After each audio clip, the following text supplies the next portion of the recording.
go.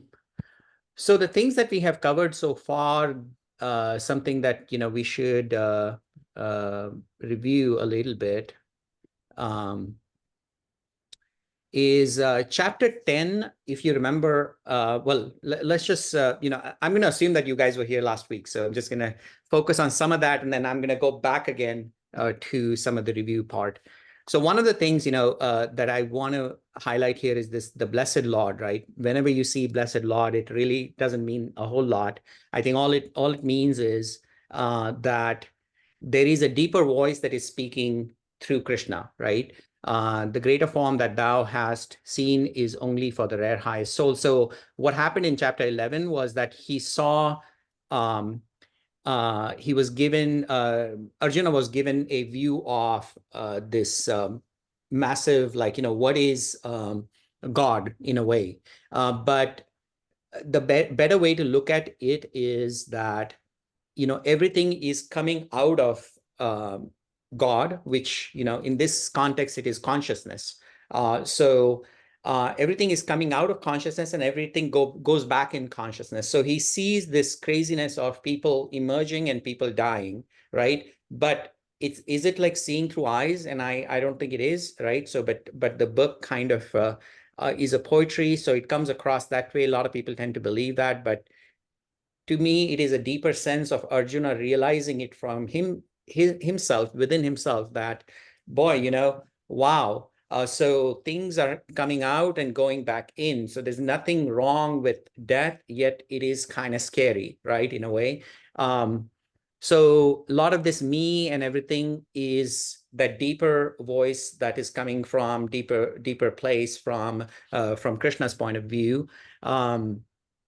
And he says that, nor can I be seen as thou hast seen me by Veda or austerities, like any kind of rituals and things like that, that's not going to achieve you this deeper understanding unless and until you go past these daily rituals and then try to go within yourself, right?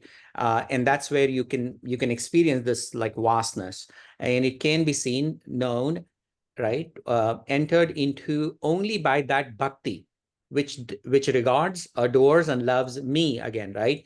So this me is for people who have only recently joined, right? There are objects out there. We have senses that we, see this object. So all we are getting is this image, and that image forms certain liking or disliking towards that object in our mind, right? So what Vedanta or what the Hindu philosophy is trying to tell us is that all of this that is coming to us is all our imagination, because once it comes to our mind, we create our own scenery of what we are watching. It's not the real thing out there. We are biased by our social conditioning or whatnot. And our ego plays an important role on saying, oh, I really like that and I don't like that, right? And suddenly now we are making judgment of things, and we might say something bad, or we might get angry, we might get fearful, and all of that stuff starts, right? Competition starts and all of that stuff starts. But the idea, the me that he's talking about here is even the mind is functional because of this thing that we call as consciousness, which Indian philosophy or Hinduism wants to tell us that is the foundation for all of us. Everything emerges out of consciousness. That's the fundamental thing. Can we prove it? No. Can we? But that is all of this, the basis for all of this discussion, right? So that's how you should read that. And in fact, I think one of the things that I had suggested to you guys is that, when you read Gita, there are multiple roles that are being played, right? So there is the Krishna, there is Arjuna, and then there is the narrator, which is Sanjaya, and then the Dhritarashtra is the king of the bad person who is fighting the good person, right? So it's a narration of what's happening on the battlefield being told by a narrator, and he says that, hey, Arjuna wants to give up this fight because he's saying that he wants to not fight with his brother, who is the Dhritarashtra's son, and He says that it's kind of pointless to fight family because, it's going to destroy a lot of things that we have built so far. I don't want to fight this. I'm just going to give up my kingdom to Duryodhana, and I just want to go be a monk. And Krishna is convincing him that, okay, this is a wrong choice that you're making. You got to fight this battle. Now, this goes contrary to all of our thought process about, what Indian philosophy is, or, in the context of Mahatma Gandhi, nonviolence, and all of that stuff. So, by the way, we are doing two kinds of readings. We're doing Aurobindo Ghosh's writing, and the other is Mahatma Gandhi's writing. So, the focus, whenever somebody looks at Gita, really comes from their background, their understanding of their life. I work in tech sector, so I have a different understanding of Gita, more from the point of metaverse and AI, and we all are getting impacted, right? It's not just the object. Now imagery is coming from all kinds of places, and fake imagery is coming to us. How do we control ourselves and stay sane while this is happening? So he ultimately, in chapter 11, he kind of ends by saying, become my bhakta. Bhakta means devotion, right? Be free of from attachment, without enmity to all existences. So he says this, and he says, devote to me. But then he has also talked about people who are wisdom oriented. So these are the people, like, for example, Buddha, or for example, Mahavira, who we are going to later on in this today's session. What I'm going to do is I'm going to contrast Gita and how Buddha and Mahavira kind of didn't quite attach themselves to some of the philosophies that Gita has to present, and they took a completely different route, and we will talk about that.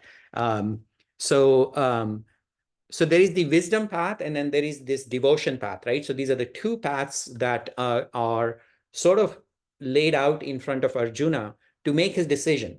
So that's where chapter 12 starts, right? And one more thing that I should mention, when there was a conflict about this brother thing in Arjuna's mind, that is what led to, and that conflict was not like a simple conflict, right? He has fought lots of wars, but here he is, and he is worried about killing his brother. But the so it's almost kind of an existential crisis. So he's saying, I'm going to go away. Should I even fight this war, right? Now, that question, there are some times when we get to this kind of places where we have these really harder questions. So simple answers are not enough, right? So what we are looking for is satisfaction. And that is not going to come from outside. It is going to come from inside. Somebody might say all kinds of neat things to you, but it's their answer. It's not your understanding, right? So that's why I say Gita is also a journey of Arjuna to Krishna. So Krishna is the one who is advising to him. And as we read this, we are playing the role of Dhritarashtra, or Sanjaya, or Arjuna, with the similar kind of questions. And the idea is that over time, once we start knowingly, unknowingly bring this into practice, the goal is for all of us to get to the state of Krishna, right? That level of consciousness, that level of understanding of universe. The fundamental, the basic single word definition of Bhagavad Gita is equanimity with anything, all kinds of sadness that is coming your way, or happiness that is coming your way. So typically when this kind of conflict happens, our way is to commonly, we want to fix external symptoms, or something out there, which most of the time, we try to patch things up. All the solutions that exist today, created by human beings, are band-aid solutions. They turn out to be futile, because for a short amount of time, it fixes something, and maybe we die before that. So we really don't see the repercussions of our actions after generations sometimes. And a small fix creates a ton of other problems, right? So that has been one of the crux of our human failure, right? What Krishna is trying to do is, he's saying, you're looking at this war very superficially. you're being conditioned by the society to think about violence in a certain way and why you should not be killing and all of that. And let me tell you what is really violence. This war, if you're going to fight out of anger or fear, that is going to be more violent. Even you wanting to go to become a monk out of anger or fear of society or what is going to happen and all that stuff, that is also worse than being violent. So that's what he's saying. Sin is something that if you're doing something which is coming from these deeper emotions of like liking or disliking something, anger or fear. So he asked him to start this inquiry about who am I in this situation. For all of us, it's the same kind of discussion, is like, when something deeper like this happens, which really shakes you up, that is the time where, rather than running to somebody and trying to get the thing, I think what Gita wants you to tell is that face the situation and deal with the situation, however you have to. But again, try to look at it from the perspective of like not the perspective of, fixing the other person, right? And it's ultimately, if you look at anything that you're watching out there, like I said earlier, there is an imagery that is being built in our mind. Everything out there is a mental outlook. So from that point of view, the term that they use, which is Maya, or which is like unreal world, which is the fundamental of Hinduism or even Buddhism or Jainism or any of that, right? So they say that everything is a dream.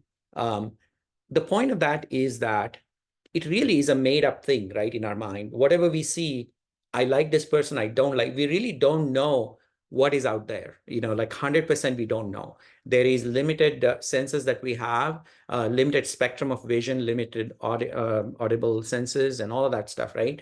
So we are limited in a lot of ways.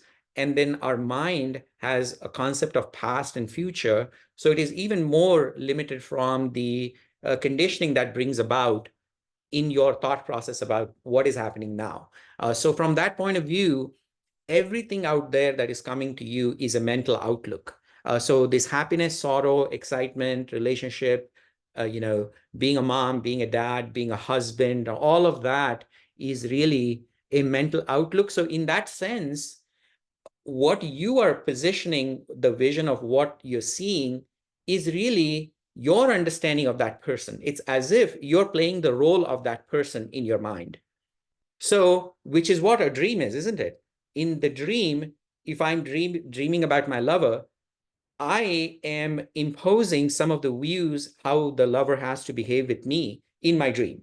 But in reality, the lover might not behave. So all the roles, all the characters that are playing a role in your dream is you. So from that point of view, they, even our waking state is a dream state, is what Indian philosophy wants to tell us, right? That's the Maya. And that Maya, that imagery that comes to us, the imagination or the unreal thing that comes to us, is a feature, it's not a bug of our humanity. And that is what makes us unique compared to animals, for example, right?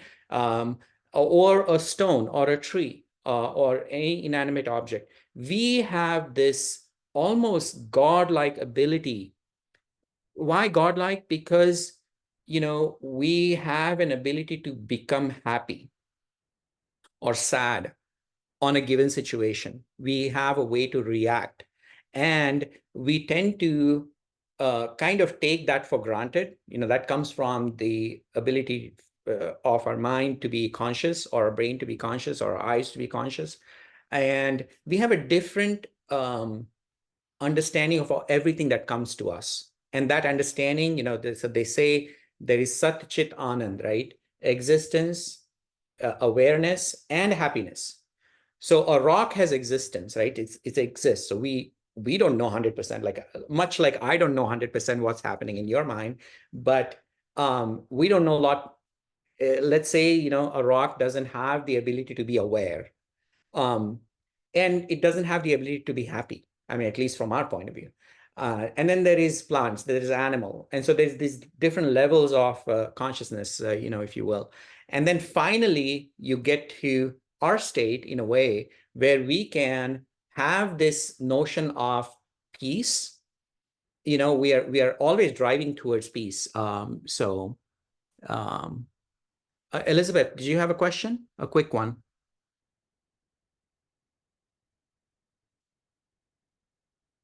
Anyways, all right. Oh, sorry, I was on mute. I just wanted to ask, when you were talking about equanimity and, like in this, I think Mahabharata or Gita, right? They had, Krishna was guiding him, right? The whole step of the way. So in fact, when the enemy had thousands of men, right? But he just had Lord Krishna. So, I mean, I guess in our present day application, right? How do you practice equanimity, right, on your own? Like, how do you get to that state? You know what I mean? Because, Yeah. he had Krishna guiding him, right? He was telling him everything, Right. So yes, and that's a good question that you're asking, and let's keep that question through the end of this, and I'm going to try to breeze Okay. through these slides, and we will cover some of that. Okay, we'll come back to that, Elizabeth. Okay, all right. Ultimately, right, there's approach one, approach two, and today what we're going to talk about is being a device to spread that ability of humans that we have innate, which is expressing happiness or expressing sorrowness, right? But there is this bliss and joy and that feeling. How can we be a device to spread that? And that, in fact, is the state of divinity, is what Krishna is trying to say in chapter 12. So we are all equally equipped. It's not just Buddha, it's not just Krishna. So one of the things that we do, human beings, is we have, because of this great ability that we have been given, we are also great justifiers. We come up with all kinds of justifications of certain things, the way we deal with it, or we put things on pedestal. So we will create a Buddha's statue and we'll pray to it, or deities and all of that stuff, and we say, okay, you know what, I cannot be that, but look, I'm praying to it, and I'm just going to go do whatever I have to do in the society, right? And that is the part that, unfortunately, the approaches that were given in Gita and how they were prescribed and how people went about it, in most religions, people get stuck in this particular state versus realizing that, hey, I am no different from Buddha. I am no different from Krishna, or I'm no different from Jesus, for that matter, or Muhammad. So whatever the joy that they have been able to give at their time, I could do the same to my level, right? And that's what he's getting to. So there are two states here, right? So the journey is from Arjuna to Krishna. Arjuna, if you look at it throughout, there's a ton of questions. There's question, but those are our questions, right? And the final state is Krishna. And if you ever just focus on Krishna's journey through Mahabharata and all that stuff, right, you will notice that he's just like full of life, 16,000 wives, girlfriends all the time. Yeah, and he is just a joyful person, completely with bliss. People want to be with him all the time. And that, praying to Krishna is a good thing, but wanting to be, or at least expressing, or your state of Krishnahood in your life today is much more important, which is what he has been constantly saying in Gita, but that has been curbed by I would say, the elitist back then in Indian culture. Um, so the journey that we have taken so far, sorry, I think I took up a lot of time. Sorry about that. So I think there's the physical world. So if we are too closer to the physical world, which is the reality for all of us, right, and which Arjuna had the same reality. So he says, if your thought process, this world is it, this physical world is it, and All of this other stuff is really, I don't believe in that. Material, this is it, right? So if that's the case, one of the things about karma is that the action that you're doing, you internally have this judgment of your own action. So, and you have listened to all kinds of religious this and that, and then you kind of start feeling sorry about what you have done. You justify why your action is good. So there is this effect after the action that you have done that carries on with you. And that, in fact, is the karma, right? So karma, if you're dealing with karma, the stress that karma brings about, and you would think that the happiness is a good thing for you, but that is also stressful, because the happiness that you get after you did a so-called good deed doesn't last for too long. It'll go away. And then you want that next high again, right? So it's a constant high thing. And when you're too sad, you don't realize that, hey, this sadness is going to go away, but you kind of get dragged down in that sadness. And then you start doing crazy things. And as people go to drugs and you're drinking alcohol and all that kind of stuff, right? So one of the things that he talks about in the first 6 chapters is that how can you make this action more fruitful for you and helpful for everybody, right? So one of the things he recommends is, first of all, don't be lazy.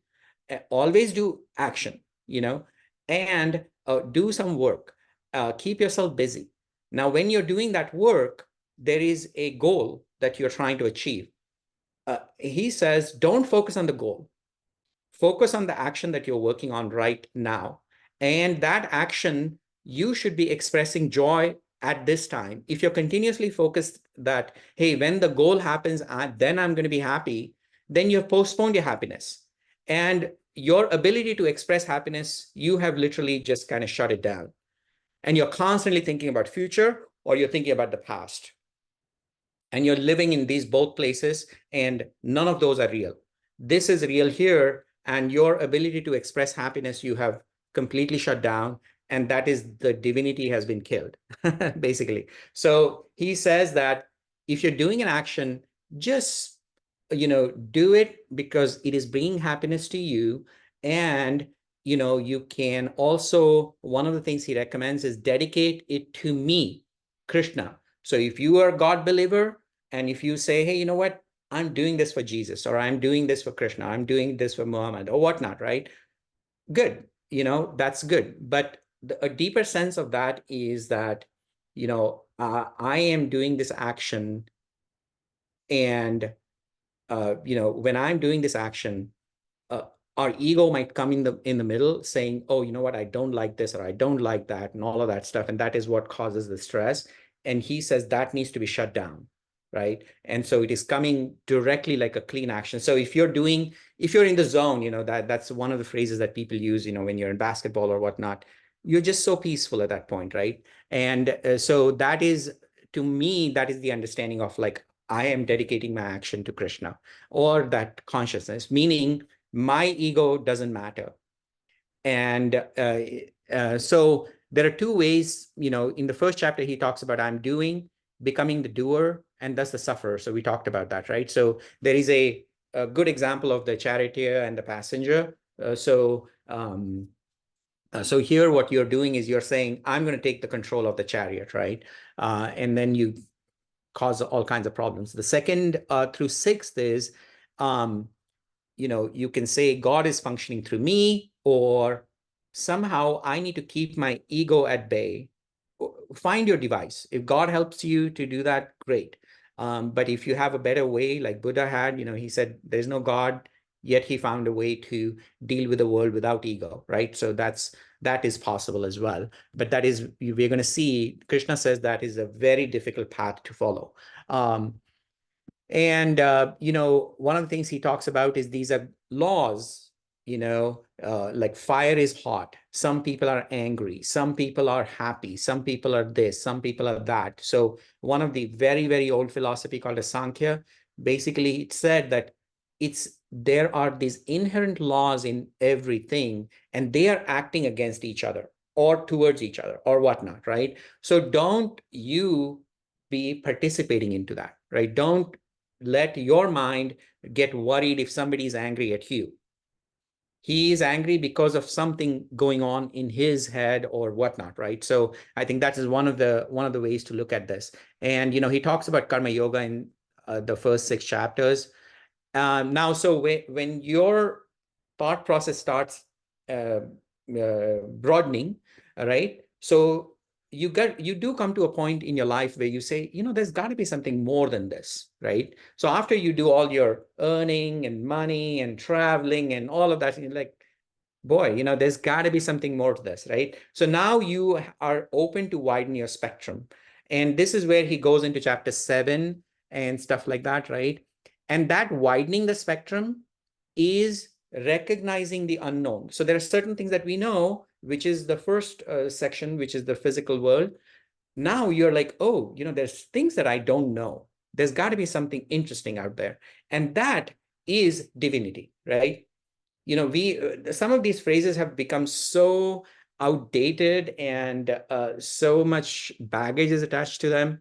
Unfortunately, there's no good terms yet, but that's the divinity, right? In chapter 7, he talks about jnana and vijnana in the sense that how can you take your knowledge that you have gained, but today what we do is think of this as a shell. We have a problem.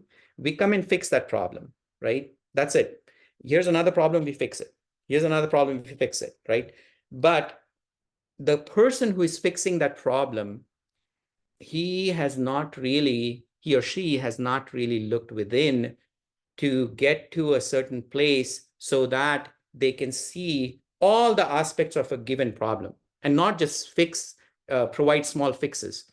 So in chapter 7, he talks about go within first and then go out. So jnana is going within, and then vijnana is looking at science from the perspective of going within means that I shut down my ego and I can be equanimous to people. I'm not going to be judgmental to people. So that's when you're solving the problem, you're probably going to not hurt. You're going to come up with a better solution versus, let's say, you're just doing it. Most of the 99% of today's capitalistic society that we live in is all about that, right? You just want to win for your company, for your tool. Greed and all kinds of ecological damage and everything that is going on is because of this kind of an approach, right? And then in 8 he talks about death and all that. One of the things he says is the last thought on your deathbed is going to be your next life. um, the point of this is, yes, you can, it could instill fear in you that, oh my God, I'm thinking of something at the end of my death, and that's my next life and all that. Good, that's fine. But really, deeper meaning to this is, how can you not have, what is a good life, first of all, right? That good life, how can you always have your mind set on that so-called good life? Now, you might say having 5 different mansions is a good life, but if you talk to those mansion owners, you're going to realize that they are not really happy people. So what is this happiness that you want to define for yourself? You want to make sure that that becomes your goal of your life. So even at the deathbed, it comes to your mind. So what Krishna talks about is that curbing your ego and reminding yourself every time there's a situation that is going to bring about anger or fear in you, you immediately catch yourself in that action, right? And you continue doing your action without this anger and fear. And constantly, how are you going to do that? Is, he says, constantly remember that mind is playing a game. So just go back to your consciousness and say, okay, mind, just shut down right now. And you don't need to be angry, you don't need to worry about things, and you just need to act whatever is needed at this point, right? And that continuous remembrance, when you get to your deathbed, even at the last moment, which is going to be your ultimate fear, right? That ultimate fear, how are you going to conquer, right? That is going to be much more easier transition where you realize, okay, I was born and I'm going to die. Big deal. So that's part of the deal for me to be born is death. And so suddenly the fear is not going to be as profound. In fact, there shouldn't be any fear. So when that happens, right, any kind of fear goes away, you're becoming fearless. It is considered as moksha or liberation, right? So one of the things that they say about Gita is Hinduism is all about this liberation. And Buddhism, of course, took it in a different level. Jainism took it in a different level, right? Most religions are wanting to get there. Um, uh, so, so this concept of not having fear, even of for death, is ultimately the infinite life, right? The immortalness or the moksha or the liberation. So you don't come back, in fact, to be born and go through this suffering of life at that point is what they believe. Then he talks about the subtlest knowledge, in chapter 9. And then, 10, he talks about, okay, how do I bring about this equanimity within me? Is I need to start looking at things that are respectful for me. You know, in some cases, it might be, I gave last time an example of Elon Musk. Okay, Elon Musk. So Elon Musk, I respect Elon Musk because blah, blah, blah, blah, blah. Or I am amazed by Mount Everest because it's huge. Or I'm amazed by Grand Canyon. Good. So when you are amazed of that, one of the things that you want to do is you want to see the fact that you have consciousness that is giving you the ability to enjoy that thing, right? So, is it the object that is bringing you the happiness, or the consciousness that is allowing you to be happy? Now, suddenly the focus changes, right? And when that happens, you start seeing that. So the phrase that they use in this poetry of Gita is you start seeing God.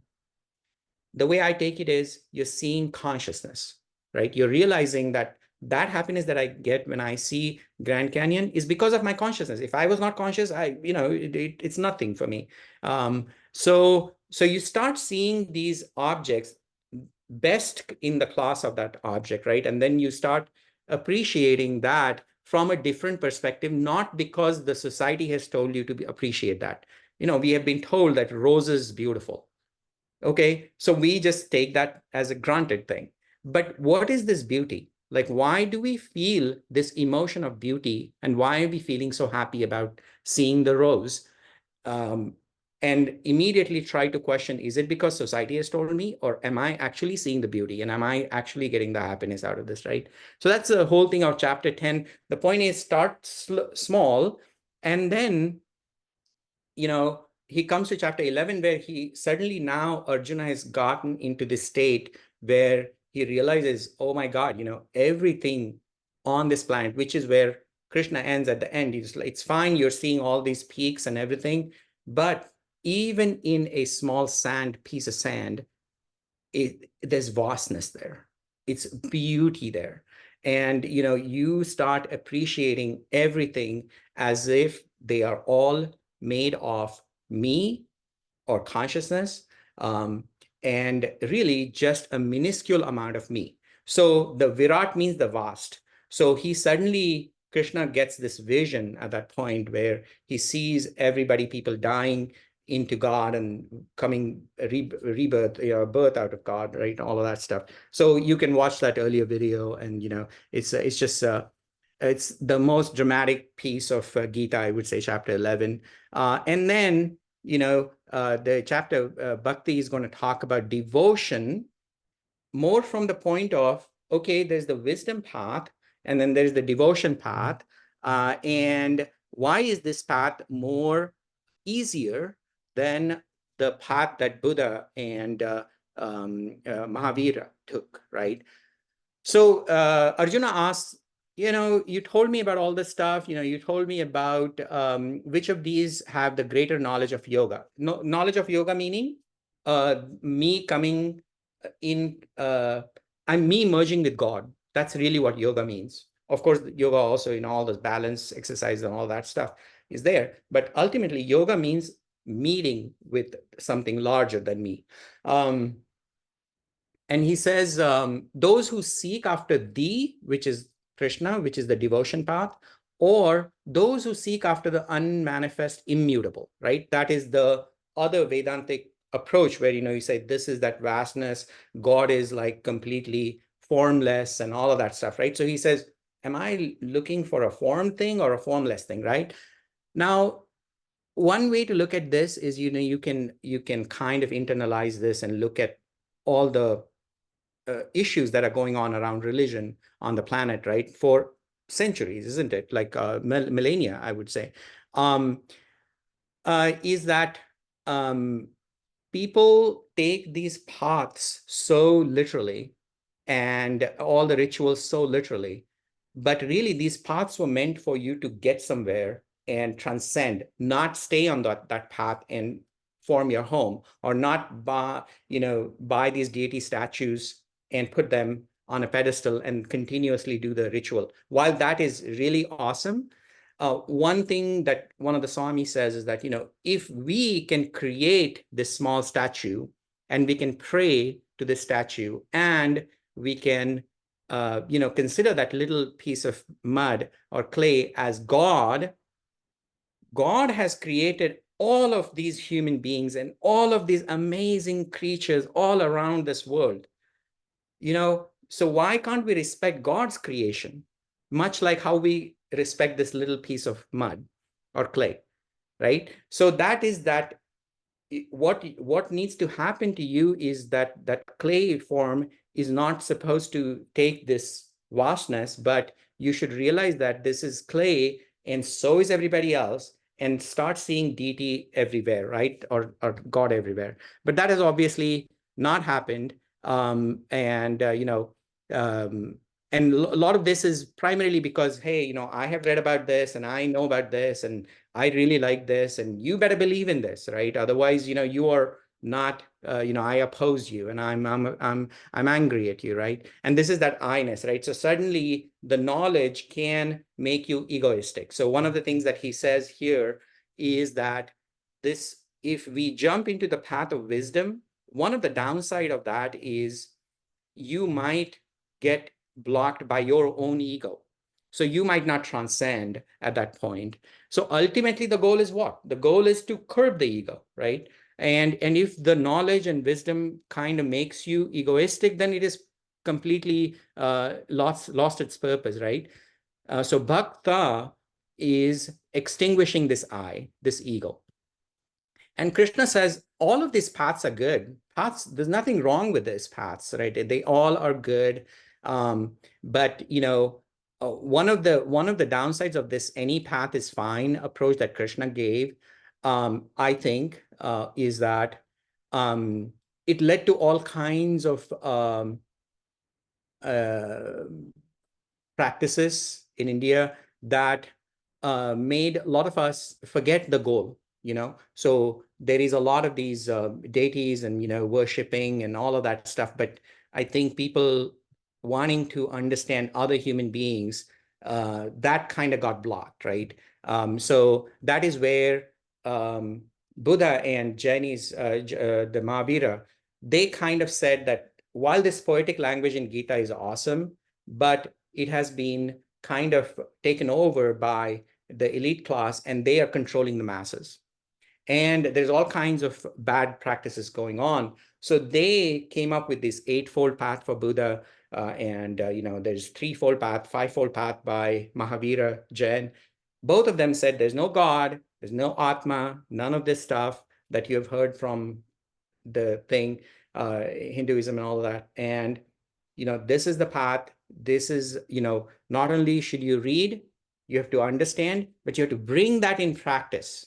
So they really stressed on that. And Krishna does say that here, but that has not, because it is a poetic language, it never really came across to a lot of the people who want to try to understand Gita, I would say. So I'm going to skip through this. We kind of covered this as we talked about it. So ultimately, the goal is curb the ego, know yourself, have a learning attitude, right? He says the word he uses is samarpan or submission. Now, unfortunately, English doesn't do a justice with some of the words that we translate. And so it kind of just feels really like a master-slave relationship. That's not what he's talking about. a learning attitude, a surrendering attitude is not like you're becoming a slave and they're going to ask you to clean their house or whatnot. That's not the point.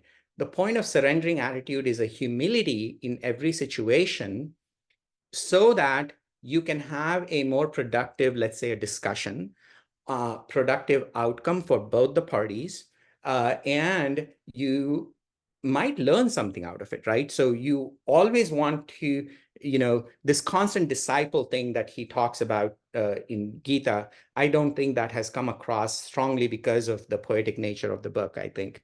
And this surrendering humility is the place that you want to get to. And what bhakti does is it just kind of short circuits this and it says, this is where I'm going to be always. And that is why chapter 12 is quite a marvelous chapter in that sense, right? And that path for us who live in this world and deal with materialism and all of that stuff, I think this approach is really helpful. And so we talked about this and we talked about that. Okay. So karma, you do that stuff, you do yoga to bring your body into balance, mental balance. And, we talked a little bit about karma, right? When you're doing the action, you want to focus on the joy that it brings to you. One of the things that one of the Swami says is, remember this, whatever you do, nobody needs whatever you do. So everybody is dispensable. So keep that attitude. And if you get to sign up and, if you're called to do something, it's because they have seen some ability in you and you need to appreciate that immediately. And the joy of doing it should bring you about happiness. And let's say you got laid off from that or whatnot, right? There is no need to be stressed out about it because we all are dispensable, okay? And so you just find the next action, right? And then there is this tapasya is sort of like not quite penance, I don't know, austerity, I guess, right? Austerity. So austerity is, even when you're super duper rich, a billionaire, the point that here one of the Swami explains is that tapasya means that you are going to control yourself from controlling other people in a way, right? Let's say you could easily ask your servant to go open the door. You could do that. You've been given legs and all that stuff. Just because he's a servant doesn't mean you have to tell him to do things. You do your own tasks, be self-reliant. And in the long term, when let's say you lose all that money, it's all of this is going to come back to you and it's going to help you. So you don't do tapasya because God is going to give you some boon. There a lot of these stories are there, austerities, God is going to give you some gift at the end of it. No, the gift is right there while you're doing it, right? And that's something that you have to see. So all these initial steps that are part of, I would say, ritualistic spirituality, they are good. But one of the things that happens with these steps is that people can become very egoistic. They'll say, oh my God, I'm doing this. And look, I don't even tell my servant to do things. I do them myself, right?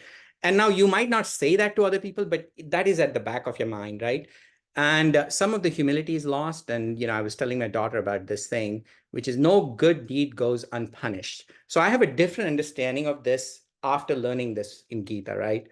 No good deed goes unpunished to me now means that every time we do something good, what we start thinking is, I did good and I better get something out of it, or I need to get a Nobel Prize for this, or I need to be, oh my God, what an amazing person I am, right? So now suddenly you have completely negated all the goodness of that deed. And that effect is going to come back to you. You have really built up your karma at that point. Don't even have to say it. It is just a mental thing. If that is happening in your head, that is going to impact how you deal with that particular act down the path, and you are going to get punished. So one of the things that they say in Indian language is, do something good and just put it in the well. Just throw it in the well. Just forget about it. Don't talk about it. Don't do anything, right? And then there is the next path, which is the bhakti, Bhakti has a couple different meanings. So one is, of course, devotion, but it is also a word that comes from, there's another word called as vibhakti. Vibhakti is breaking things apart, analyzing them. Bhakti is bringing things together.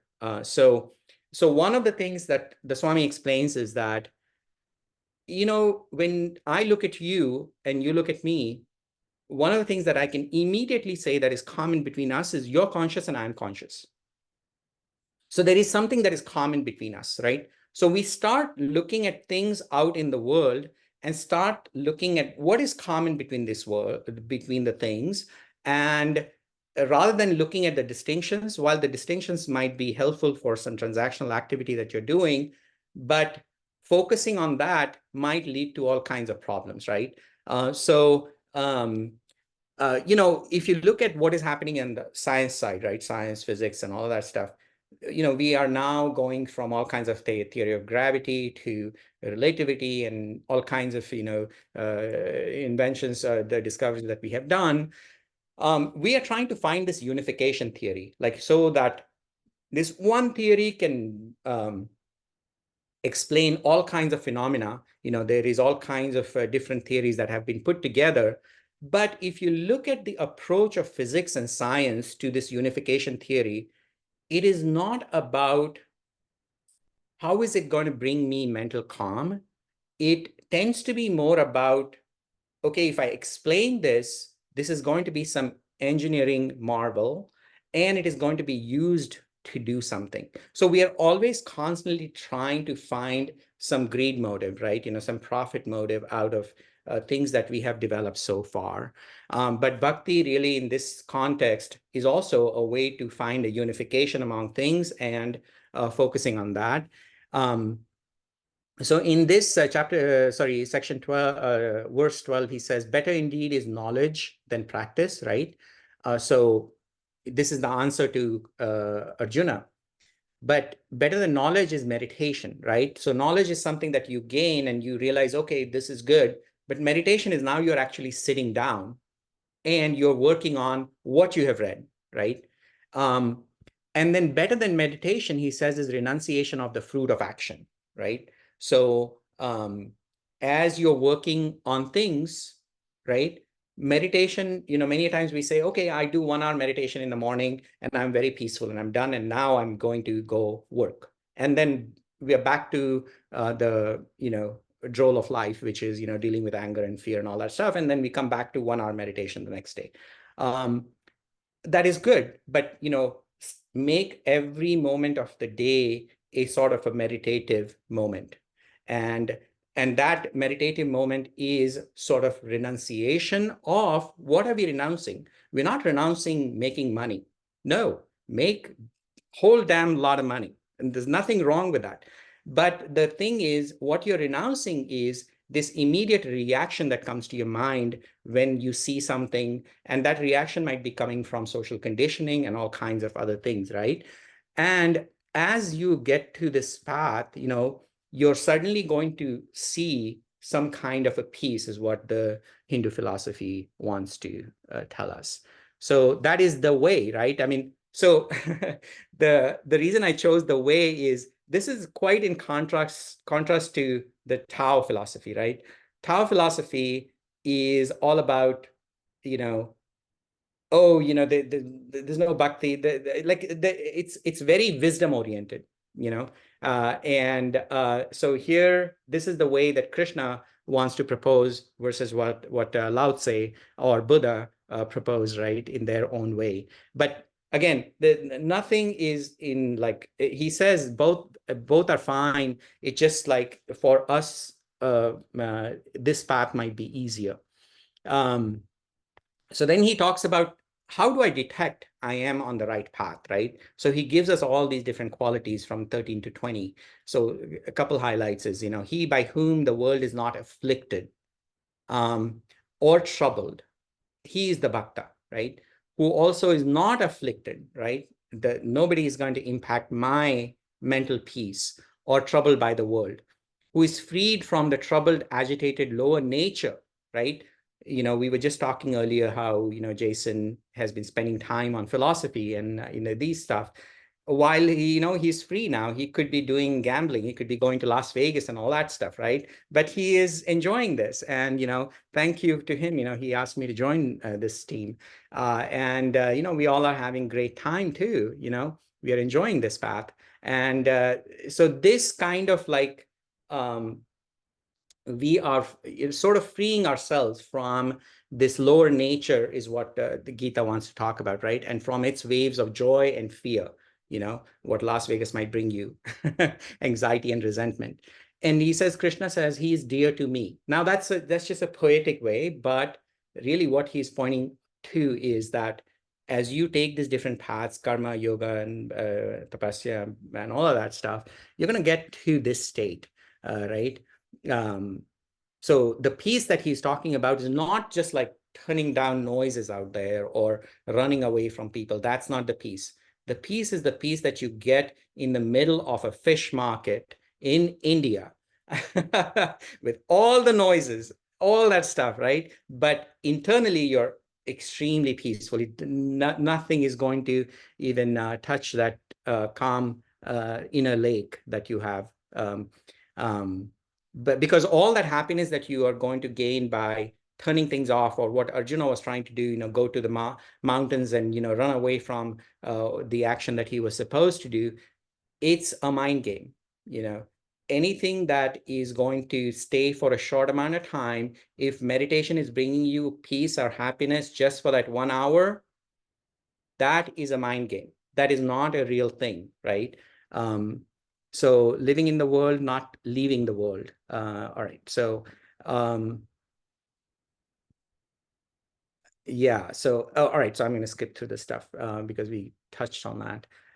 So then he talks about somebody who he is even more dear to him, right? So he is talking about here is that all these paths that have uh, been mentioned, right? Lot of it is okay. These are people who have already chosen this stuff. For example, karma yoga, or even yoga, or even bhakti and all of that stuff, right? All of that is somebody who has already chosen to go in those paths, and they are doing a great job at that. But there will be people who are on the fence. But some of them will sort of intuitively understand the value of this, much like, let's say, a student is going into, let's say, learning physics. He wants to be a PhD in physics. So out of high school at 12th grade, he's not going to know anything about physics, but he has that upper goal, higher nature of wanting to become this amazing physics person. So he has to put faith in that study for a while until he's going to become an expert, right? And the thing that he talks about is these people who are on the fence, who have sort of taken a leap into this with an understanding that they are seeing some positive things in this, and they want to now live that. And so he says, are those devotees who make me their one supreme aim. So now these guys who were on the fence, now they are trying to become this, right? There are people who, who already understand this, and they are that initial stuff here, right? And that's okay. But he says that even these people who are actually putting effort and practicing the stuff, they and follow out with a perfect faith. See, because these guys don't know what these other people know, right? So these are newbies, they're completely new to this. So one needs really deeper faith to really take this, because this is a hard journey. And exactitude, the immortalizing dharma described in this teaching. So the dharma is, some people translate it to religion, but really dharma is, like we said, law of nature, right? Like fire has a nature of heating or lighting. So we all have certain inner abilities that we are blind to, because we are trying to fit into the societal norm or this capitalistic need of what we should be doing. So we kind of, it takes us away from what we are truly us, which is Arjuna was a warrior, but he wanted to be a monk because that's what society has told him that that was a good thing, right? So here, the whole journey of Gita, yet another thing of Gita, is finding the true self of you, what really brings joy. Because once you start doing the thing that you like, automatically it's going to be joyful, right? So he says that these people are exceedingly dear to me, seeing clear the worth in the following this path, and all questions are. So it's not about solving the questions at that point, right? So there's some kind of a resolution that you come to, versus just band-aiding that stuff. So there is after faith follows the practicing, and then you are the chosen one, not in the sense of like, again, this chosen is such a overloaded term, but what it really means is that you have made yourself available for divinity to be expressed through you, which is you are now happy to appreciate the unknown, and you're comfortable with unknown. It doesn't fear you. What is the biggest unknown? Death. So that doesn't fear you. So you're walking towards the path of liberty, basically, right? And he kind of explains this in chapter 4 as well. Who has faith, who has conquered and controlled the mind and senses, who has fixed his whole conscious being in the supreme reality, he attains the knowledge, and having attained knowledge, he goes swiftly to the supreme peace. One of the ways people understand this last part is that they go to heaven. Okay, while that is good, but really what he's talking about is in this life, right now.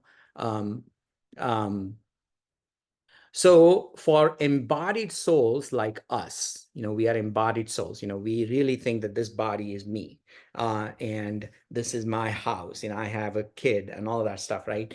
We are not quite at the level of Buddha, who just gave up everything and everybody is his. The whole planet is his world, right? That is that vastness that we want to get to, but we are not there yet.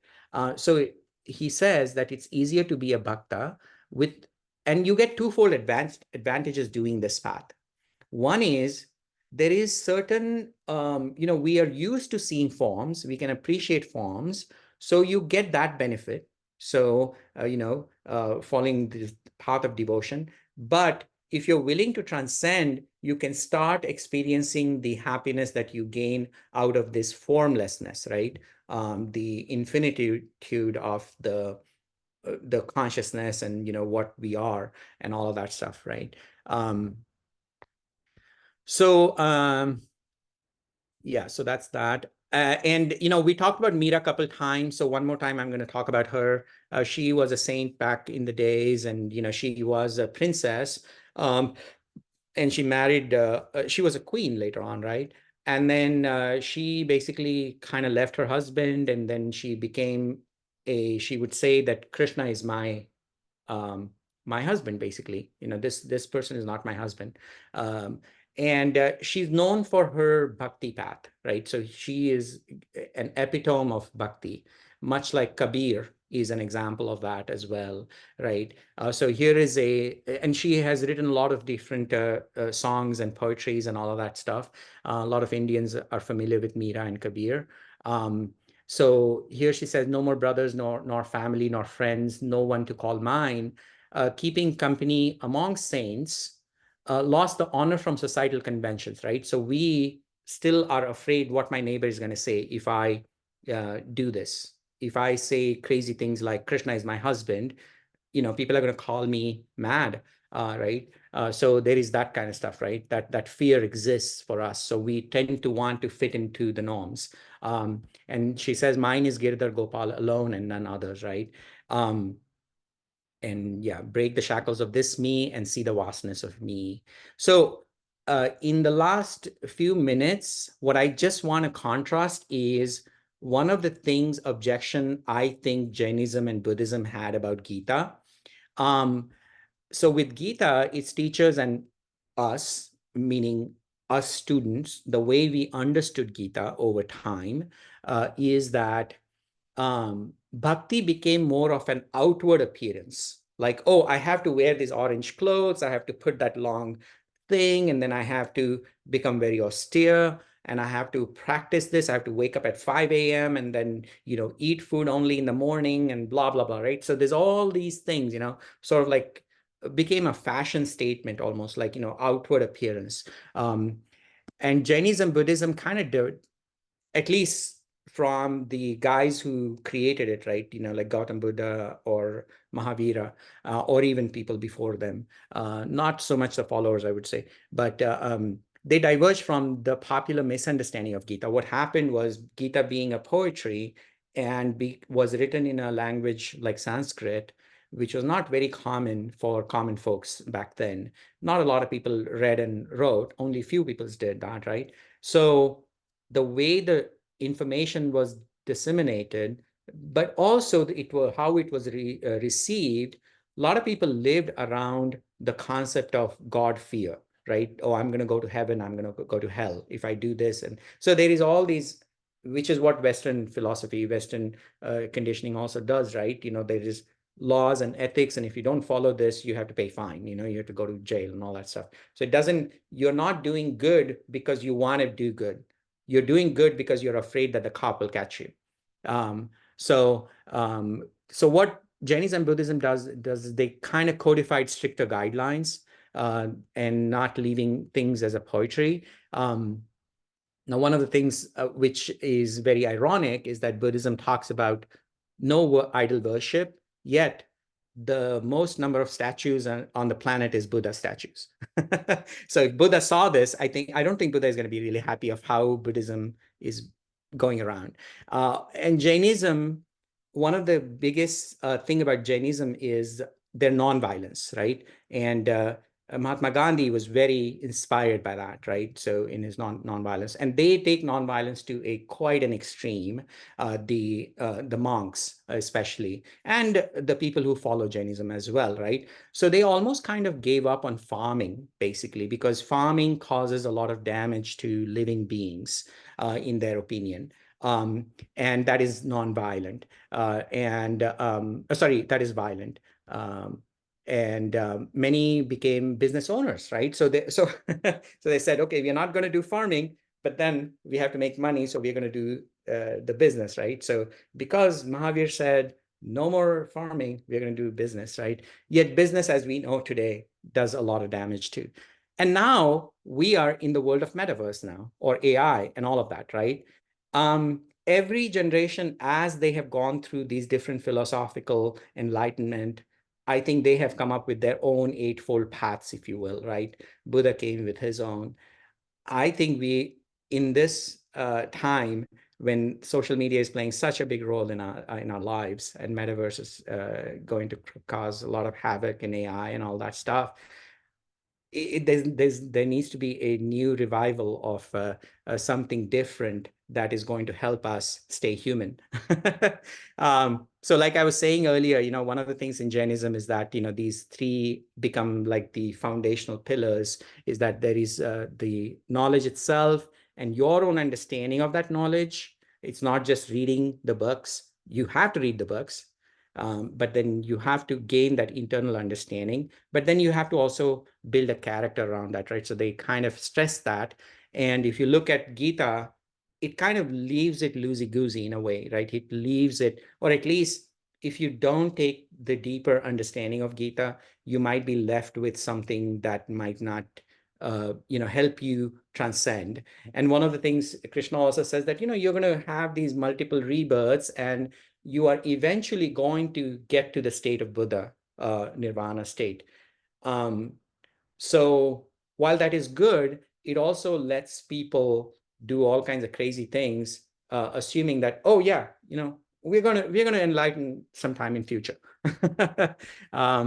But again, this is not. This is just the way. One of the problems that Gita and Tao also says that, Lao Tse says that, and everybody says that, is it's really hard to talk about these things in a language, because there is a certain understanding, deeper understanding that one has to relate that understanding to another human being is extremely hard. And these people, they have done all kinds of things, Krishna with Gita, or Buddha with his stuff, but it is really, really hard to kind of put that in a language.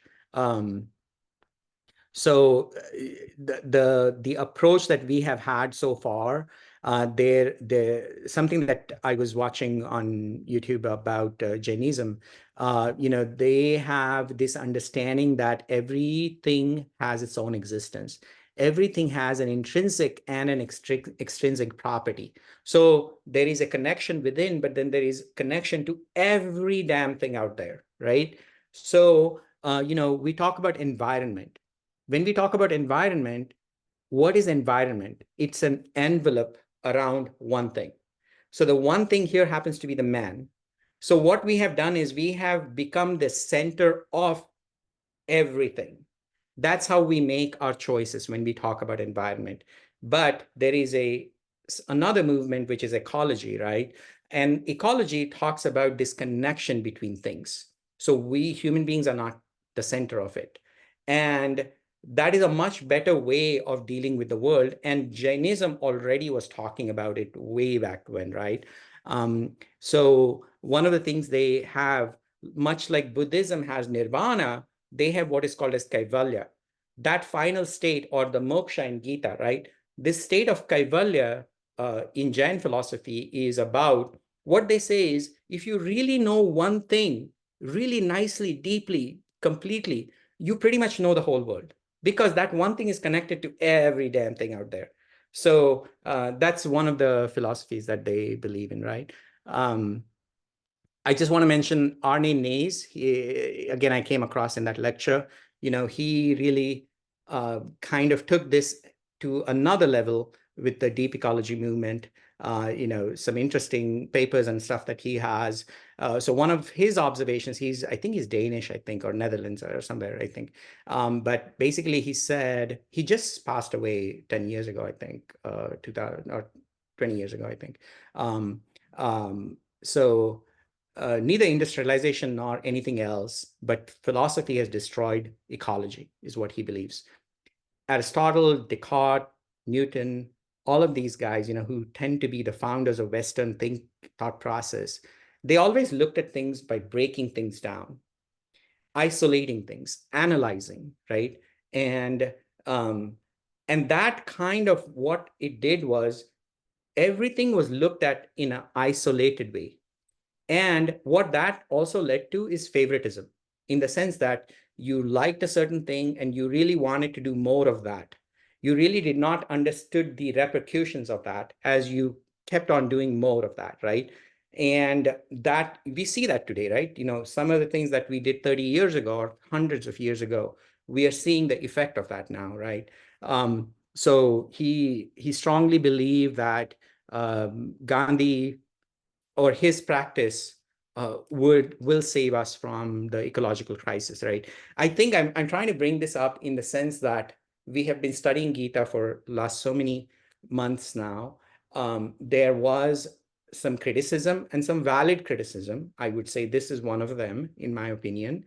And it brings about a different understanding. Not that I think Krishna did not mean, I think Krishna also has the same message as what Mahavir has to say. It just does not come across in those stricter terms. And it is kind of lost in the poetry of it. And then, we have some newer folks who are looking at this in a much more deep. This is that Jnana Vigyan, right? And I think Arne Nass is a great example of that, where he is going to himself first before really going out there. So he's understanding this problem of ecology more from oneness of everybody, not so much, I want to protect America and I don't care about Brazil, or I want to just do this and I don't care about some Midwest state or something like that, right?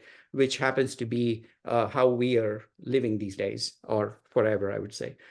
So yeah, so that's that. And next chapter is going to be, we are going to end the bhakti over there, and then we are now going to look at the distinction between knower, what is known, and what joins them is the knowledge. And what is this knowledge that Gita is building this up to for last so many sections. Anyways, all right, that was a lot of talking. Did we lose a lot of people? Any questions, guys? No, we still have a lot of people. All right. Yeah, I think we expected this. I find this chapter is extremely short. So It is short, but it is very, very, I think it is the most beautiful chapter, in my opinion. And it is more accessible, I would say. Like there are lots of things here you can literally immediately put in practice immediately. A lot of other chapters, there is a lot of esotericness to it, but here there are some concrete ideas and stuff like that. I think this is by far my favorite chapter, chapter 12. that's good. Usually we don't have time to discuss, and today because the short chapter, so we have yeah. Oh, there is Fred, that Fred, the advantage. heads up. Yeah. There is that advantage, yes. So, okay. Oh, Fred. Okay. Oh, Fred and then Kelly. Oh, Fred, go ahead. From time to time, when I'm going through this in this session, Bhagavad Gita, I look back on the Upanishads Mhm. and try to discern the differences and how the one relates to the other. Mm. This one, it seems there's more of a distinct difference than some other chapters. In particular, the verses, I think it's 5 through 10 or so. It's almost as if, well, the Upanishads are more philosophical, more about knowledge, it seems, the relationship of Brahman and Atman and so forth. Mhm. And the Bhagavad Gita, once again, we have yoga. So we're talking about devotion and practice. Mhm. Mhm. And that's really useful. But it seems like, I think it's chapter or verse 5 or so. Mhm. It's almost like in the Bhagavad Gita, in this chapter, it's saying, okay, if you can contemplate the unmanifest as you would in the Upanishads, good for you. But that's awfully hard for most of us to do. Mhm. So there are these other paths Mhm. to allow you to approach that as well. So I'm just sorry. I'm just curious Take your time. Yeah. your observations on the relationship of the Bhagavad Gita With Upanishad.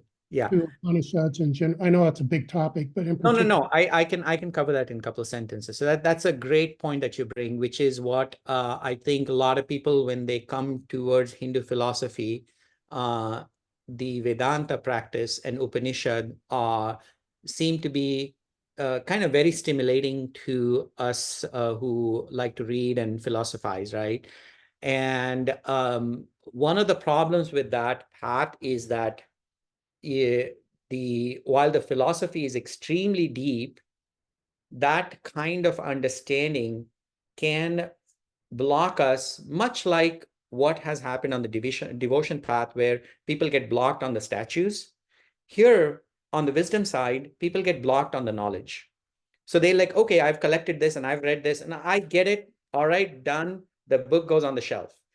Okay, next philosophy for me. I need more of Descartes. I need more of Hegel. I need somebody else because I'm done with Upanishad, right? So what Bhagavad Gita does is it is almost one of the most instrumental works in the whole literature of Veda, Vedanta, and Upanishad, and Brahma Sutra happens to be another one. But the accessibility of this being a poetry is amazing. Like, it literally captures all of these things, not only just the high philosophies in Vedanta or Upanishad, but it also captures the Veda practices, Vedic practices, which is, there used to be sacrifice, there used to be actually human sacrifice, believe it or not, way back when. There used to be goat sacrifices, animal sacrifices, and then, all kinds of these austere rituals and stuff like that in old Vedic traditions. I'm not even familiar with that. I mean, these are like tomes and tomes of books, right, from back then. So what Gita does is it doesn't want to discount anything. And it kind of gives a great structure to where what fits. ultimately you do want to get to wisdom, but people who are educated like us and who understand philosophy and all of that, we want to take a shortcut. We come here, we look at this wisdom, Upanishad, and we read it and you go, oh, that's a simple story. And I think I get it. Okay, awesome. Except we go back to our ways dealing with life, right? And what bhakti and what these Vedic practices and all of that stuff, a deeper understanding of Gita is going to give you an enlightening way to look at the rituals that we have stopped practice. For example, somebody who goes to church on Sunday, right? I don't think, maybe some of you guys go, but I don't know anybody who actually goes to church on Sunday. But there is something about that going to church. It brings about a certain humility in you when you enter that church. So there is all these other side effects, psychological side effects that bring about in you that will help you deal with the rest of the world, right? If you can use that as a device, going to church or going to, doing these ritualistic practices. So there's this one story that kind of is just amazing that the Swami said. So a European lady, she goes to Tibet and she is looking at all the things and she's there to gain some wisdom and all that stuff. She's been, her plan is to just retire there. She just wants to live there forever.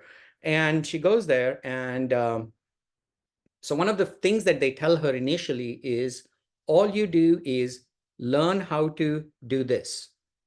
And whenever you see these monks that are passing by, you got to bow down, touch their feet. That's it. That's the only teaching that you're going to get today. And she's like, okay, when am I going to get the next lesson? For 6 months, she doesn't get anything. This is it. And she does that mechanically again and again and again and again and again. And there's some mental transformation that happens to her, which is just the way, she used to feel that as a burden to do that, like bowing down in front of somebody. But the atmosphere and all of that stuff brought a certain change of thought process in her. And that is that revolution that within you, or evolution, if you will, which knowledge just by reading Upanishad is not going to get you, even though that's the goal of it. What happens is we understand these things because they are intellectually, they're very challenging. We like them, but then we leave it at that because we have gotten our entertainment out of it, right? But this path of practice, it brings about an internal change in you if you're willing for that, right? And I think that's what Gita is trying to do. It's trying to bring all these things in that 700 verses, right? Okay. So I think Kelly had her hand up before Jason.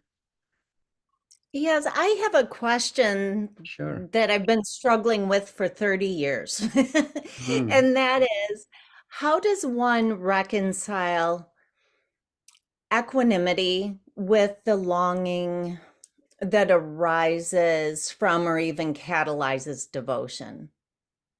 Does that make any sense? I mean, that sort of passion, that need for the truth and the consciousness, is that an inappropriate approach to your practice?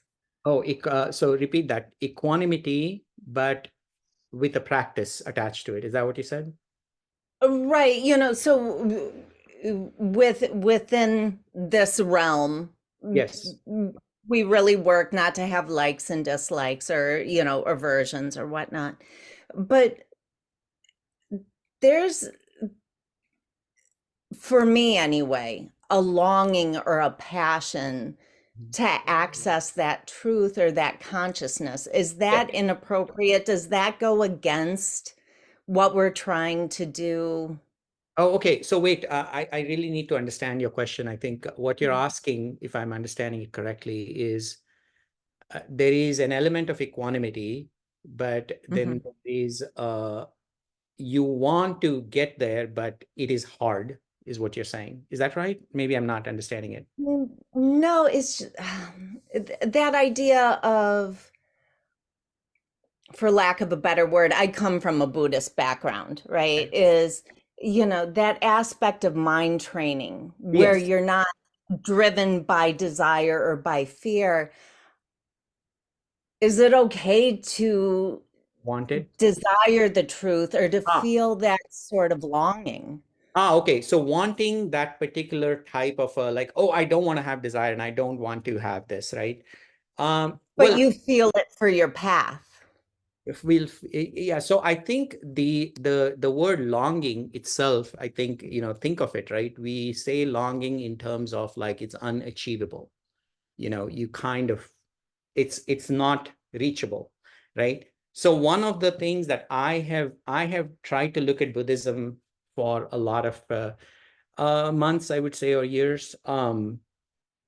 I it's amazing and all of that stuff, but I think it's a little inaccessible for my small mind, I think. I feel like that. But I think what this boils down to in Hinduism path, or forget about Hinduism, but just this literature here, is while the desires are coming and the fears are coming, don't stop yourself. You don't have to stop yourself. But now that that, I can immediately watch myself, witness myself wanting this.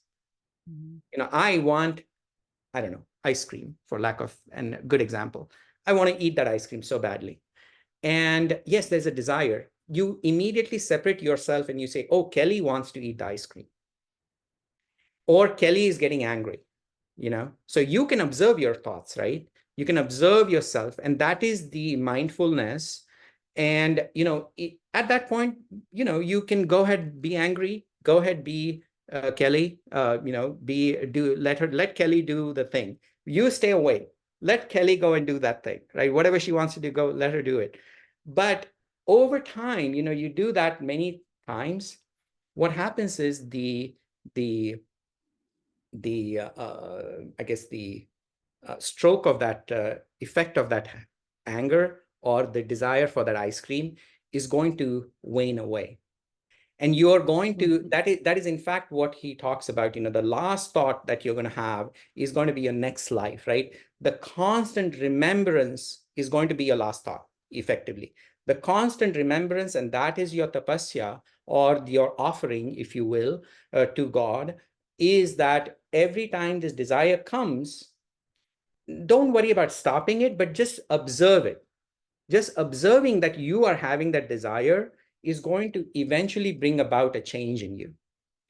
Observing that the fact that you're getting angry. Now, what happens many times, I get angry all the time, right?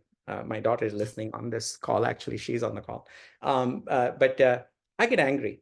And then what happens is immediately an hour later, I'll call like, oh my God, that was really an overreaction. I'm so sorry about that, right? So there was some time I took, a time has passed, and then I looked back at me.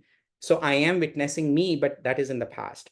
So the idea is we want to reduce this time when we observe ourselves. And once we come right at the moment of when the anger is coming, and I can observe myself.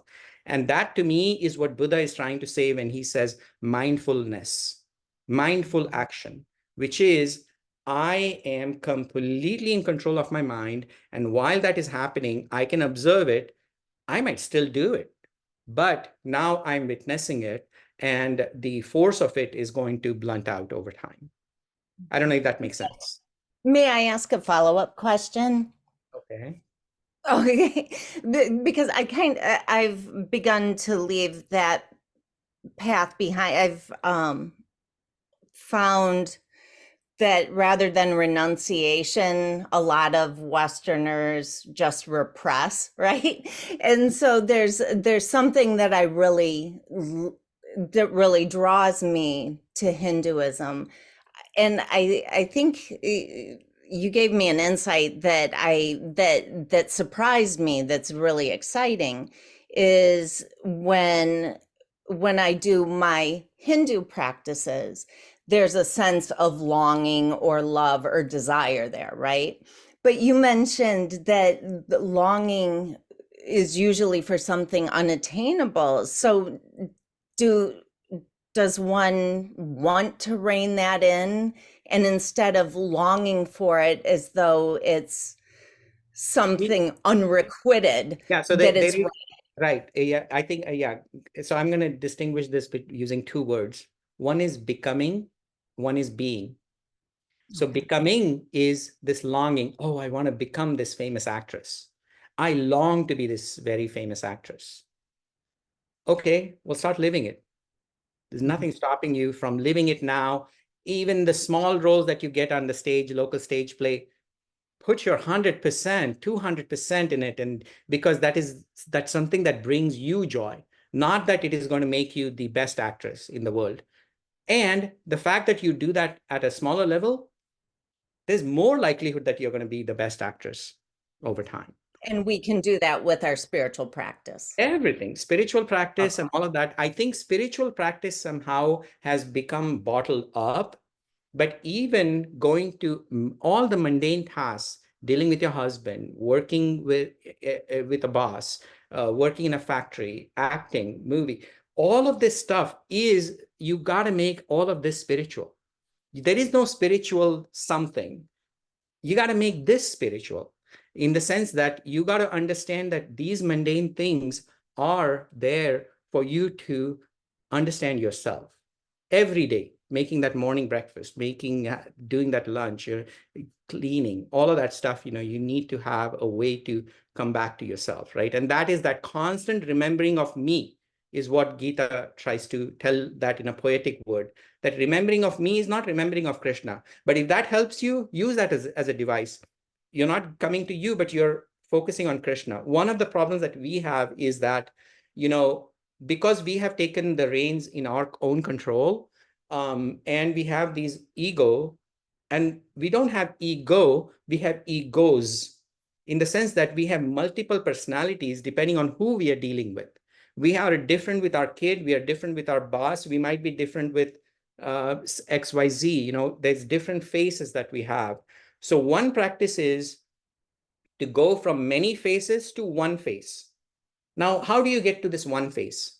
Is this deeper, let's say you're in love, like very amorous, really deep love with somebody. What happens? Your 24 hours is about thinking about that person, right? And you are constantly, you have tuned out the whole world, even though you're working with them, dealing with them, but you're still thinking of your lover. And that is the state of Meera. That is the state of Bhakti. What has happened is all these faces have vanished, and she says, Krishna is it. He is my husband. And, it doesn't have to be husband, make whatever you want to. Like, if you like Jesus, fine. If you like Buddha, great. Whatever. It doesn't matter. Pick whatever you like, and then that becomes your single focused attention. So you have changed that into that, and then that needs to change into this. Right? And so Bhakti, this whole 6 chapters is about, the first 6 chapters, I would say, is understanding that you have so many faces. Okay. When you realize that, you realize, oh my God, how crazy I am. I'm schizophrenic. So that is the first 6 chapters. This middle 6 chapters is, okay, how about you think about that other thing out there and make that as your constant thing. That way you are now concentrated. Devotion. You are devoted to something. It doesn't matter what deity, what religion, doesn't really matter. But that thing. And then the third section in Gita is going to be, it's about this. And this being this vast, everything, right?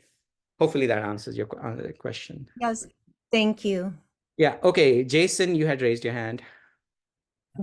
Yeah, I think that could be a big subject, but I just like to share my thought, because yeah, I'm interested instead of going to, I like to criticize, being the critical on everything, but doesn't mean that disrespect or, because I respect, that's why I criticize. So I always think about, whenever I read the Gita, talk about devotion, whatever, I always think about Taoism, talking about non-action, right? So feel like, they are totally opposite. So the thought experiment I always have is in the battlefield with Arjuna and the Krishna, right? How about Krishna change to the Taoism master, right? Lao Tzu is talking to him. What he's going to talk about? Or if you change to Jesus, what is Jesus going to talk about? Right? Yes. Turn your cheek.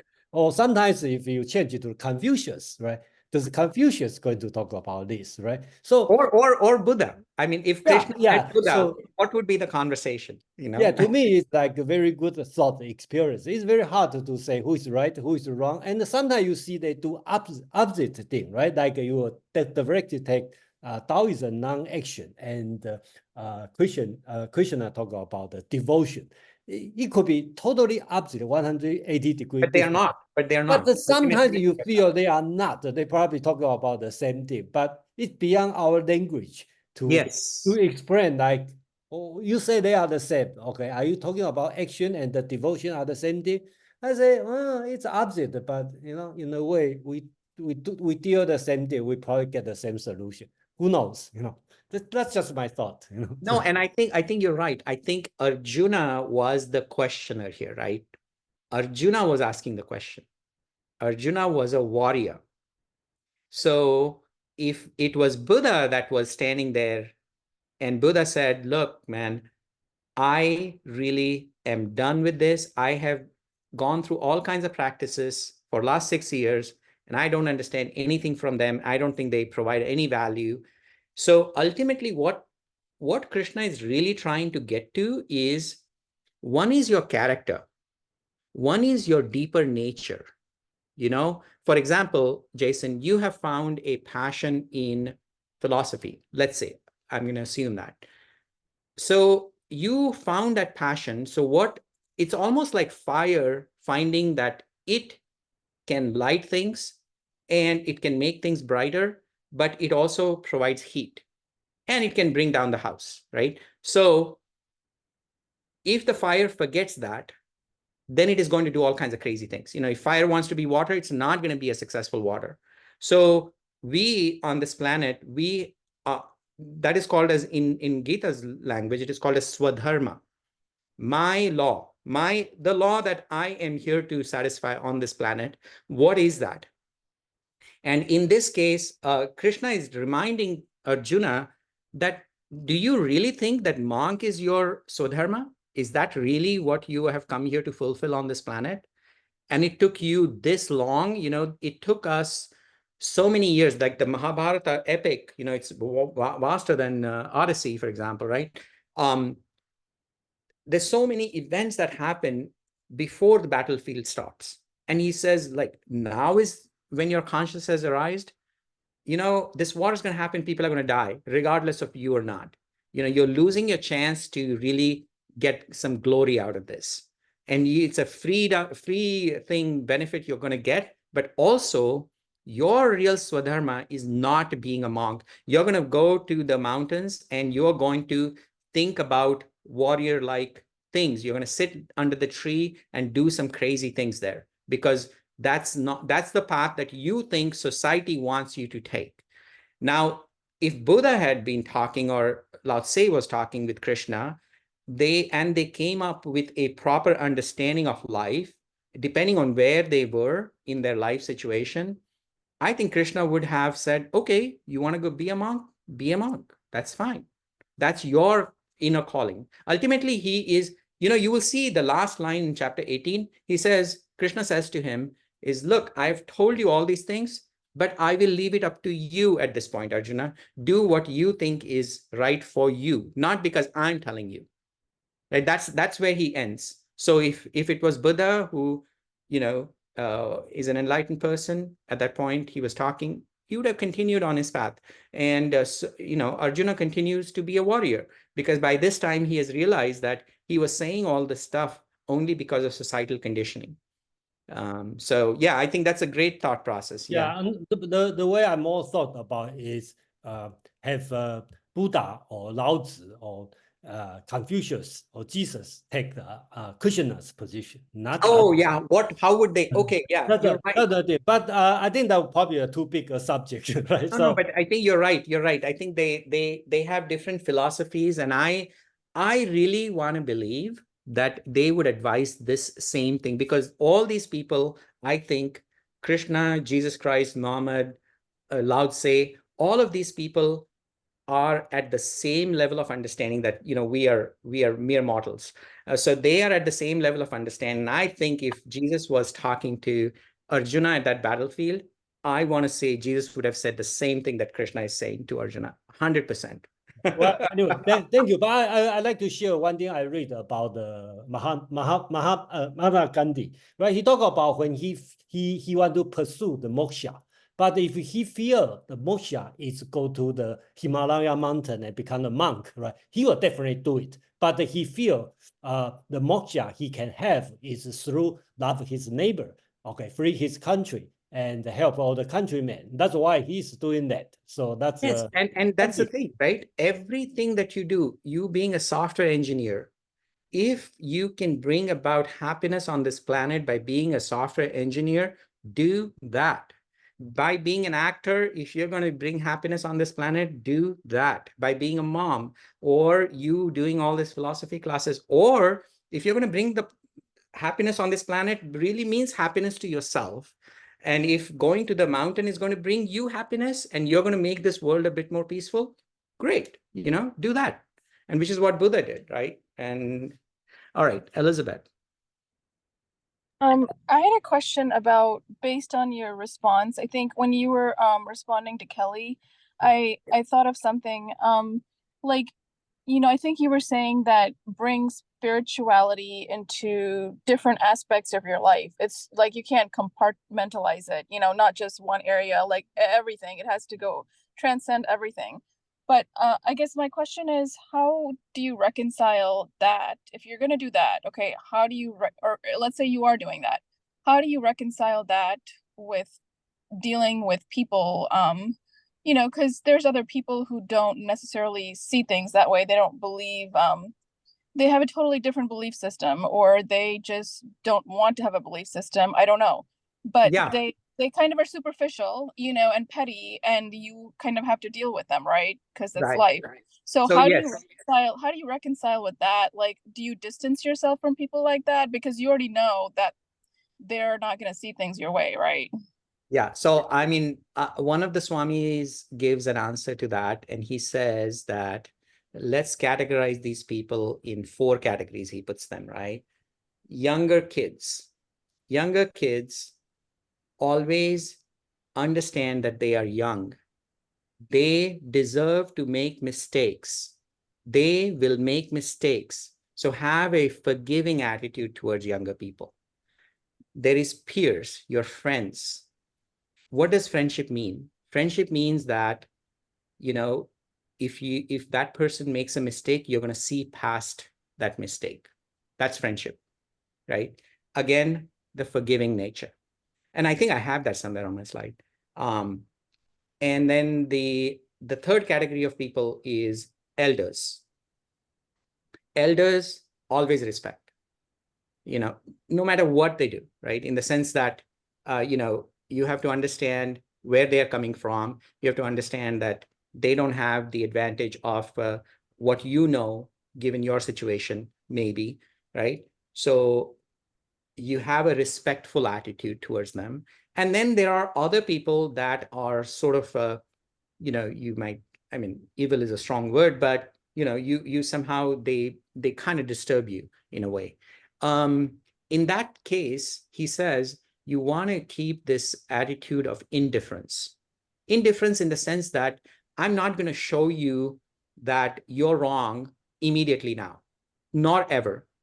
Nor am I going to be all over excited, and I'm going to not be slavish towards you either, right? So, but at this point, I'm just going to check out, and I don't want to have this conversation because this is not any fruitful conversation. What happens is, I think many a times we stick to our position, and this so-called person that has, you know, you have developed an animosity against, they have also stuck to a position. And so now it is a battle of these positions, in the sense that you're trying to convince this person that you're right, and that person is trying to convince you, no, he is right or she is right. And that is where these clashes start happening. So once you realize, it's much like you know, water and fire trying to fight with each other. Water is coming from, okay, I'm cold and I'm flowy and all that. Fire, there's heat and all that.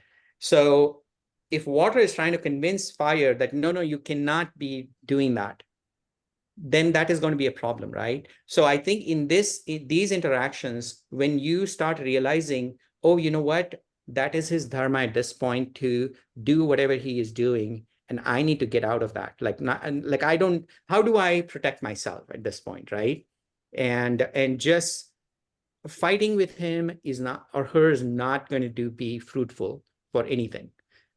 So that's the approach that the Swami kind of recommends, and I think I captured that here somewhere. Sashi, just one last question. The part where you said the fourth category, that I just want to know, when you say like apathy or indifference, do you mean externally to that person as well as internally, or just internally? You mean internally and externally, right? Absolutely. Like the most important thing is internally. Oh, right. It's Okay. very easy. It's very easy for you to be externally indifferent, or maybe you just change the state or something, go live somewhere else. Okay, you did that. But you know what? He's living in your heart, free, rent free is what they call it, right? He's going to live with you forever. Like that's the part that you have to be okay with.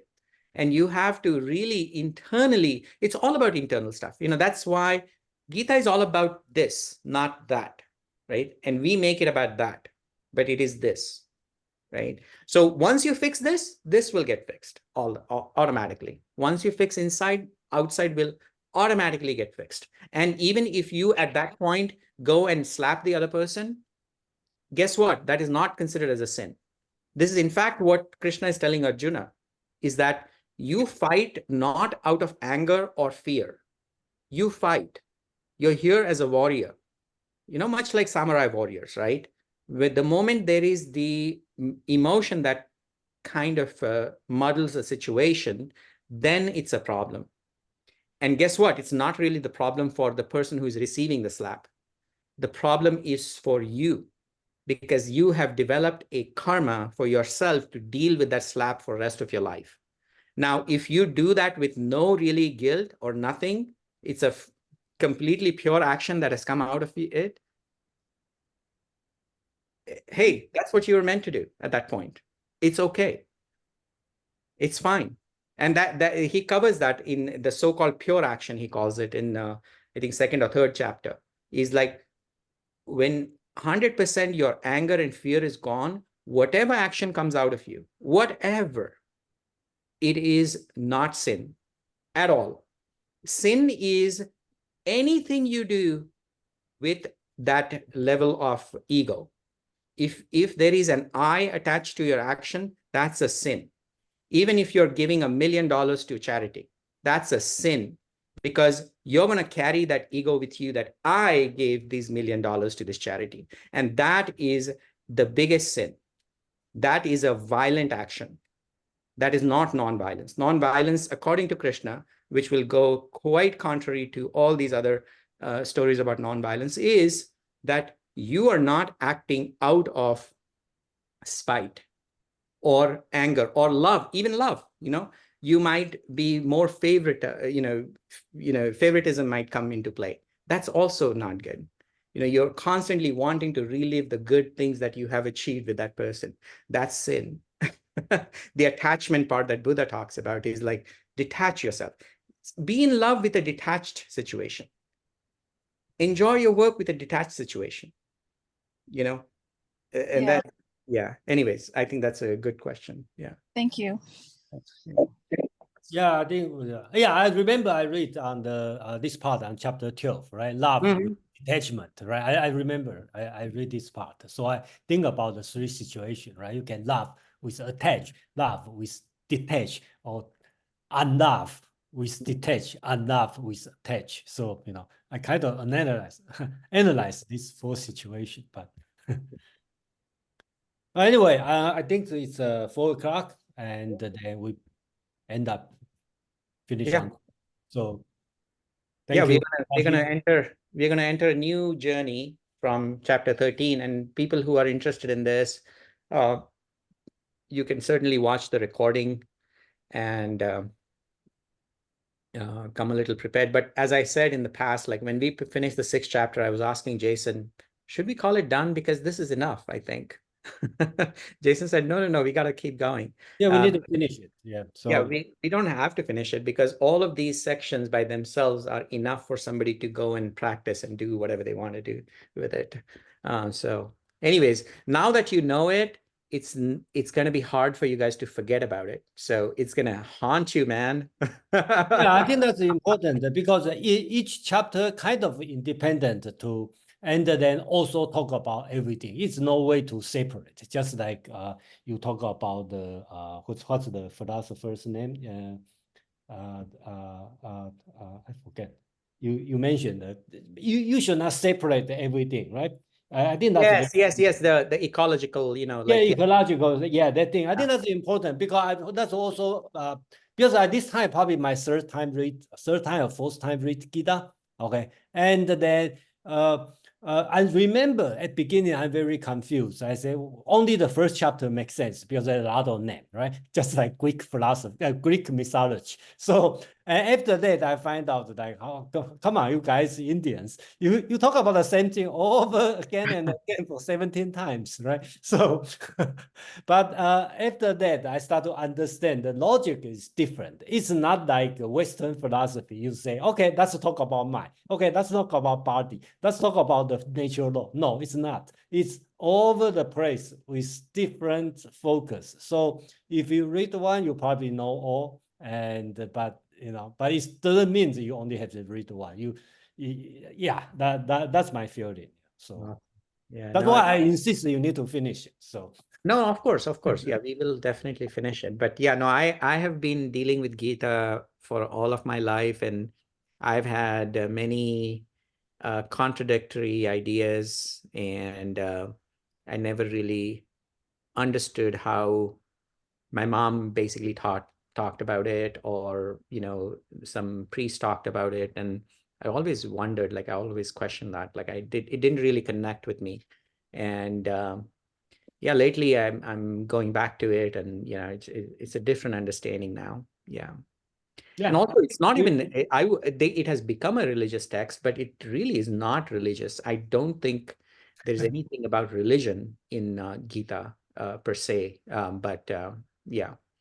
Yeah, you can treat everything as a religion if you want. So Yes. philosophy is my religion. So Yeah. okay. Thank you. Thank you, everyone. And just remember, I always thought that philosophy is fun. And then join it, and then forget about it. Enjoy your weekend. Yeah. Thank you, guys. Right, you guys. Bye. Good Bye. presentation. Thank you, Sasi. Thanks, Fred. Thank you. Bye.